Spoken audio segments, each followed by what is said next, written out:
पंतप्रधान नरेंद्र मोदी उद्या महाराष्ट्रासह कर्नाटक आणि तामिळनाडूच्या दौऱ्यावर येत आहेत.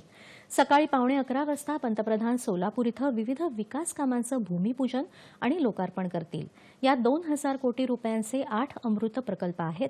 त्याशिवाय पंतप्रधान नागरी आवास योजनेअंतर्गत बांधण्यात आलेल्या 90,000 घरांच्या चाव्यांचं पंतप्रधानांच्या हस्ते प्रतिकात्मक वितरण होईल. तसंच सोलापूर इथल्या रायनगर गृहनिर्माण संकुलातल्या 15,000 घरांचं लोकार्पण देखील त्यांच्या हस्ते होणार आहे.